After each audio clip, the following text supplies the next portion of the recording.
नमस्कार दोस्तों, आप सभी का रोचक कथाएं में स्वागत है। आज मैं लेकर आई हूँ गणेश जी के उत्पत्ति और जन्म के कथा। गणेश चतुर्थी तिथि का महत्व।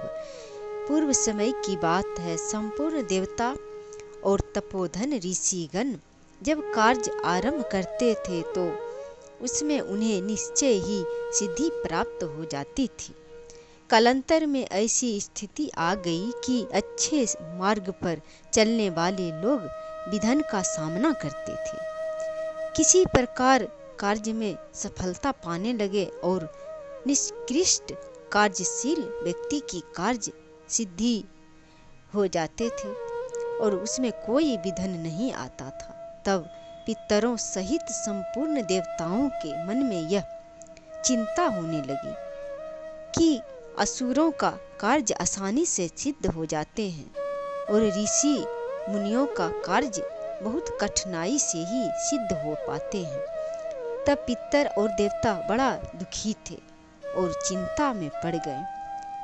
चिंता करने लगे। तब देवता और पितर मिलकर कैलाश पर पहुंचे और वहां जाकर भगवान शंकर से कहने लगे कि हे परम गुरु शंकर को प्रणाम करके विनय पूर्वक इस प्रकार प्रार्थना करने लगे, हे देवाधिदेव महादेव, असुरों के कार्यों में ही विघ्न उपस्थित करना आपके लिए उचित है, हमारे कार्यों में नहीं। देवताओं के इस प्रकार कहने पर भगवान शंकर अत्यंत प्रसन्न हुए और निर्निमेष दृष्टि से भगवती उमा को देखने लगे। देवता भी वहीं थे। पार्वती की ओर देखते हुए वे मन ही मन सोचने लगे कि अरे, इस आकाश का कोई स्वरूप क्यों नहीं दिखता। पृथ्वी, जल, तेज और वायु की मूर्ति तो चक्षु गोचर होती है, किंतु आकाश की मूर्ति क्यों नहीं दिखाई देती। ऐसे सोचकर ज्ञान शक्ति के भंडार परम पुरुष भगवान रुद्र हंस पड़े। अभी हंसी बंद भी नहीं हुई थी कि उनके मुख से एक परम तेजस्वी कुमार प्रकट हो गए और वही गणेश के नाम से प्रसिद्ध हुआ। उसका मुख प्रचंड तेज से चमक रहा था। उस तेज से दिशाएं चमकने लगी। भगवान शिव के सभी गुण उसमें समाहित थे। ऐसा जान पड़ता था मानो साक्षात दूसरे रुद्र ही हो। वह महात्मा कुमार प्रकट होकर अपनी सीमित दृष्टि, अद्भुत कांति, दीप्त मूर्ति तथा रूप के कारण देवताओं के मन को मोहित कर रहा था। उसका रूप बड़ा ही आकर्षक था। भगवती उमा उसे निर्निमेष दृष्टि से देखने लगी। उन्हें उसकी ओर टकटकी लगाए देखकर भगवान रुद्र के मन में क्रोध का आविर्भाव हुआ। उन परम प्रभु ने उस कुमार को श्राप देते हुए कहा, कुमार, तुम्हारा मुख हाथी का मुख जैसा और पेट लंबा होगा, सर्प ही तुम्हारे यगो पवित्र होगा। यह नितांत सत्य है। इस प्रकार कुमार को श्राप देने पर भी भगवान शंकर का क्रोध शांत नहीं हुआ। उनका शरीर क्रोध से कांप रहा था। वे उठकर खड़े हो गए। त्रिशूलधारी रुद्र का शरीर जैसे जैसे हिलता था वैसे वैसे उनके शरीर और शीघ्र श्री विग्रह के रोमकूपों से तेजोमय जल निकलकर बाहर गिरने लगा।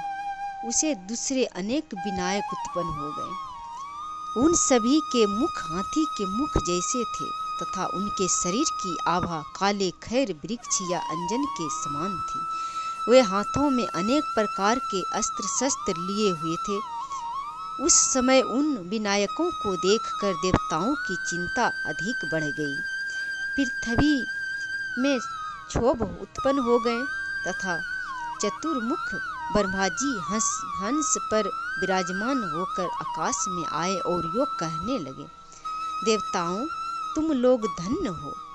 तुम सभी त्रिलोचन एवं अद्भुत रूपधारी भगवान रुद्र के कुपात्र कृपा पात्र हो। साथ ही तुमने असुरों के कार्य में विघ्न उत्पन्न करने वाले गणेश को प्रणाम करने का सौभाग्य प्राप्त किया है।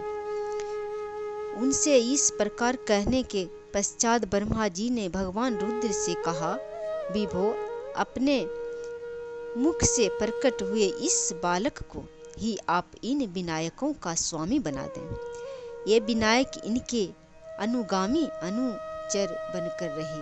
प्रभु, साथ ही मेरी प्रार्थना है कि आपके वर के प्रभाव से आकाश को भी शरीरधारी बनकर पृथ्वी आदि चारों महाभूतों में रहने का शुभ अवसर मिल जाएगा। इसे एक ही आकाश अनेक प्रकार से व्यवस्थित हो सकता है। इस प्रकार भगवान रुद्र और ब्रह्मा जी बात कर ही रहे थे कि विनायक वहां से चले गए।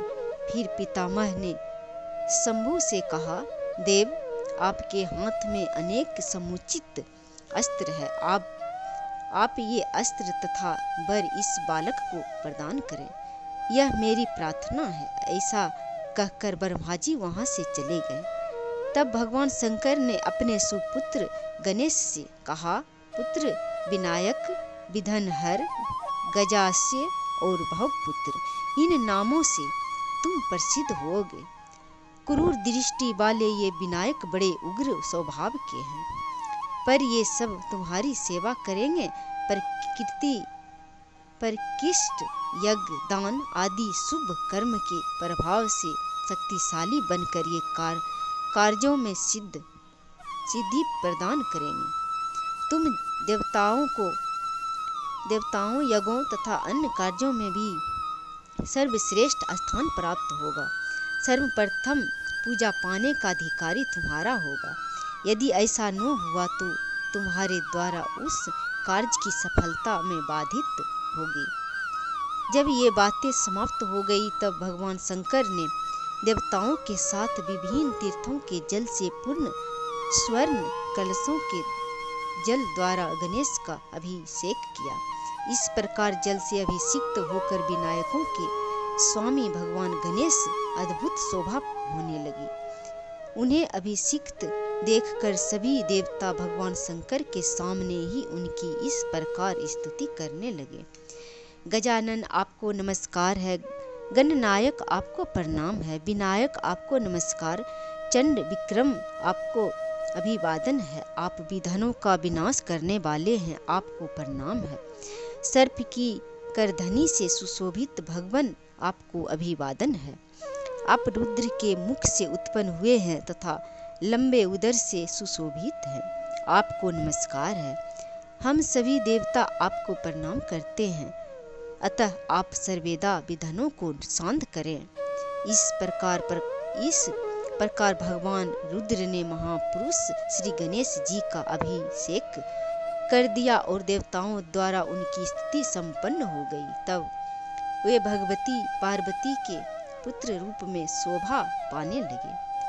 गणा अध्यक्ष गणेश जी की जन्म एवं अभिषेक आदि सारी क्रियाएं चतुर्थी तिथि के दिन ही संपन्न हुई थी। अतः एवं तभी से यह तिथि समस्त तिथियों में परम श्रेष्ठ स्थानों को प्राप्त हुई है। जो सौभाग्यशाली मानव इस तिथि को तिलों का आहार कर भक्ति पूर्वक गणपति की आराधना करता है, उस पर वे अत्यंत शीघ्र ही प्रसन्न हो जाते हैं। इसमें कोई संशय नहीं है। जो व्यक्ति इस कथा को पढ़ता है और दूसरों को सुनाता है अथवा श्रवण करता है, उसके पास विघ्न कभी नहीं फटकते और न उसके पास लेश मात्र पाप ही शेष रह जाते हैं। वे पाप मुक्त हो जाते हैं और भगवान शिव लोक को प्राप्त होते हैं। ये कथा अच्छा लगा हो तो लाइक और शेयर